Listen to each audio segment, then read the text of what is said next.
30-39 এই 4টি আয়াত তিলাওয়াত করেছে।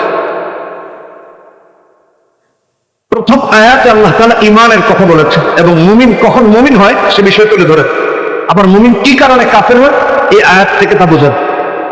আমি ইয়াকফুর বিল্লাহি ওয়া মালাইকাতিহি ওয়া কুতুবিহি ওয়া রুসুলিহি ওয়াল ইয়াউমিল আখির, আল্লাহকে, তার রাসূলদেরকে, আসমানি কিতাব সমূহকে, ফেরেশতাদেরকে কেউ অস্বীকার করলে সে কাফের, আর এগুলোর উপর ঈমান আনলে সে মুমিন হয়।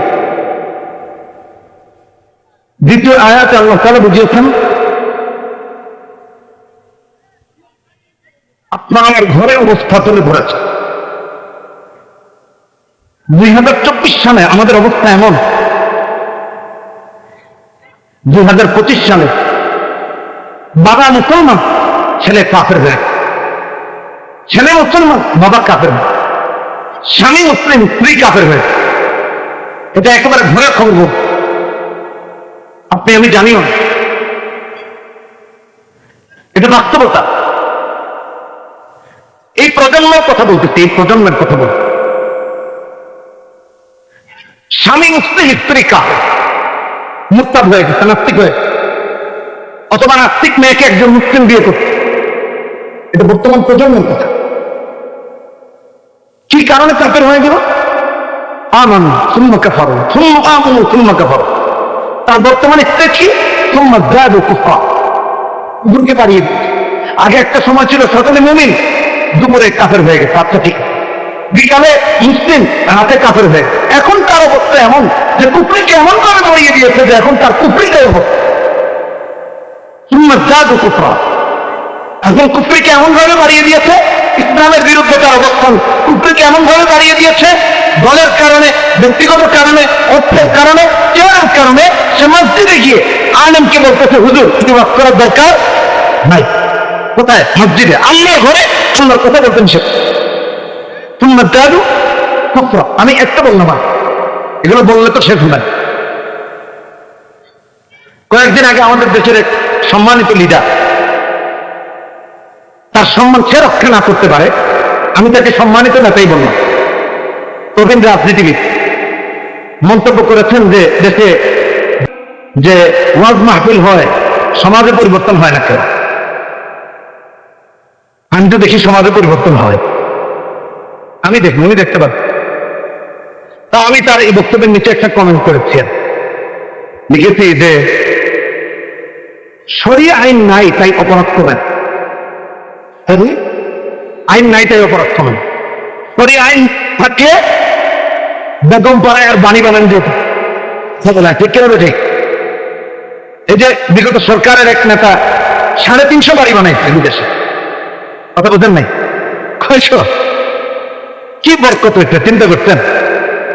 350, এ টাকা আপনার আমার। শরিয়া আইন থাকলে আগামীতে এমন নেতা তৈরি হতে পারত, প্রগতিশীলরা বলে যদি শরিয়া আইন হয় তাহলে হাত কেটে দিবেন, পরে বাংলাদেশের মানুষের হাত থাকবে কেমনে? চুরি করে হাত কেটে দেন, তার মানে কি সৌদি আরবের মানুষের হাত নেই?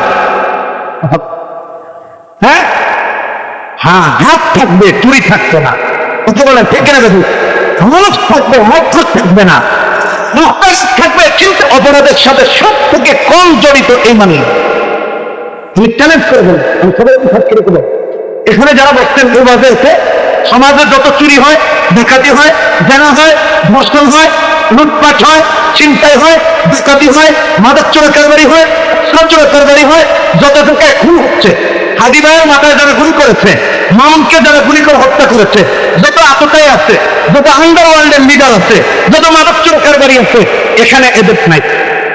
আমি চ্যালেঞ্জ করে বলবো সমাজে এটাই পরিবর্তন হয়েছে। যারা আজে আসে তারা এই সমস্ত অপরাধের সাথে জড়িত না। আমি চ্যালেঞ্জ করে বললাম, এটা উপস্থিত, আমার আস্থা বিশ্বাস রেখে বললাম, এই দায়িত্ব নিয়ে কথা বলবো। এমনকি আমি এই দায়িত্ব নিয়ে এটাও বলতে পারি, এখানে যারা বসে আছে এদের একজনও আমাদের বাংলাদেশের টাকা মেরে বেগম পাড়ায় বাড়ি। চ্যালেঞ্জ করলাম, এখানে যারা বসে, যারা বসছে তাদের, যারা বসছে তাদের, তাদের ডানে বামে যারা আছে তাদের, আপনার আমার নাই। কানাডাতে গিয়েছি, কানাডায় আমাকে একজন বলতেছে, শায়েখ চলেন আপনাকে বেগম পাড়া দেখাই। আমি বললাম, ভাই আমার তো সময় নাই, আবার বাংলাদেশেও আসতে হবে, যাইনি। বলে প্রথম জিজ্ঞেস করলাম এটা কোন বেগম পাড়া, মানে ফার্স্টে একটু আমি ছিলাম না যে ওই বেগম পাড়ায় নিতে চাচ্ছে। তো ওদের বললেন না, ওদের দেশের টাকা যে সমস্ত চলে দেয় না বাড়িগুলো, ওদের বাড়ি করা। এই কথা বলার জন্য এতগুলো কথা বললাম।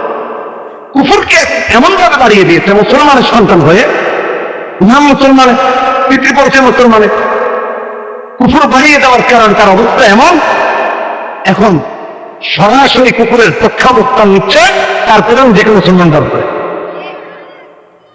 7 তারিখ ভূমিকম্প হলো, জমা দিন আমি মোতাবেক করতেছিল। তো এমন অবস্থায় হঠাৎ করে ভাবলাম দৌড় দিন, প্রথম কয়েক সেকেন্ড ভর করে আমি ভাবলাম সবাই দৌড়াইতেছে, কিন্তু কোরআনে কারীমের মোতালার অবস্থায় মারা যাওয়াটা সৌভাগ্যের, আমি দৌড় দিব। তখন একেবারে ঘেরে বসে এরকম করে ধরে যাব, কোরআন পড়তে পড়তে মরতে পারে সৌভাগ্যে। দেখলাম যে থামেও না, তো আমি দৌড় দিয়া মানুষের যাতায়াতে মরবো, কোরআন পড়তে পড়তে মরি। পরের দিনের মনে হয় বক্তব্য ছিল নেতা, তো আমি ওখানে যখন লিখেছি শরিয়া আইন নাই, এখানে বহু অমুসলিম মন্তব্য করেছে, এটা নিয়ে আমার কোনো মন্তব্য নাই। অমুসলিম শরিয়া আইন চাইবে না, এটা তার ব্যাপার। বহু মুসলমানের সন্তানরা শরিয়া আইন চায়, এটা আশ্চর্যের ব্যাপার। এটা হলো সুন্নাত দাদু কুফরের ব্যাখ্যা। একজন ওখানে কমেন্ট করেছে শরিয়া আইনে লাথি মারে, আমি জানি না তার কমেন্টটা আজও আছে কিনা। আমার এটা দেখে খুব অবাক হলাম যে মুসলমানের সন্তান শরিয়া আইনে লাথি মারে। সুন্নাত দাদু কুফরা, কুফর কি পরিমাণে বেড়ে গেলে এটা হতে পারে চিন্তা করে। আমি তার ওয়ালে ঢুকলাম, যে দেখি এই লোক ফেসবুকে আসলে তো মুসলমান মানাস্তিক, তারপর দেখলে তো বোঝা সে কোন চিন্তা নানান। তো তার পোস্ট খেয়াল করতে গিয়ে দেখি সে আগের দিন যে ভূমিকম্প হয়েছে এটা নিয়ে কোরআনের আয়াত সব ঠিক আছে, কিন্তু শরিয়া আইন চায়। আমি এই জন্য বলছি যেটা আমাদের ঘরের ঘরে সুন্নাত দাদু কুফর। স্বামী কাফের হয়ে গেছে, নয়তো স্ত্রী মুরতাদ হয়ে গেছে, নাস্তিক হয়ে গেছে, স্বামীর খবর নেই, নয়তো স্ত্রীর খবর নেই, বাবার খবর নেই, বাবা পাক্কা আমাদের হাতি যায়, ছেলে নাস্তিক হয়ে। সুন্নাত দাদু কুফর। এজন্য ইমানকে আঁকড়ে ধরা, ইমানের উপর অভিযোগ থাকা। বলতে গেলে লম্বা হয়ে যাবে, আমি সংক্ষিপ্ত আকারে বিষয়ে কথা। তাহলে ইমানের উপর অভিযোগ থাকতে পারবো, মজবুত থাকতে পারবো। 1 নম্বর কোরআন সুন্নাহকে আঁকড়ে ধরা, আমলের কথা বলতে ভালো করে শোনেন। এই 5টা আমল করতে হবে। কয়টা আমল? কয়টা আমল? সবাইকে বুঝতে হবে কয়টা আমল। সবার মাথায় আপনারা মেমোরিতে নিয়ে নিয়ে যাবেন, আমার এই 5টা কথা মাথায় নিয়ে যেতে হবে। 1 নম্বর কোরআন সুন্নাহ আঁকড়ে ধরা। আমার নবীজি মুওয়াত্তা মালিকের হাদিসে বলেছেন, 1628 নম্বর হাদিস, তারাকতু ফীকুম আমরাইন লান তাদিল্লু মা তামাসসাকতুম বিহিমা কিতাবুল্লাহি ওয়া সুন্নাত নবী। কোরআন এবং সুন্নাহকে যে আঁকড়ে ধরবে সে কখনো ভ্রষ্ট হবে না। এই ব্যক্তি কাফের হবে না, এই ব্যক্তি মুশরিক হবে না, এই ব্যক্তি মুরতাদ হবে না। নবীজি বলেছেন হাদিসে।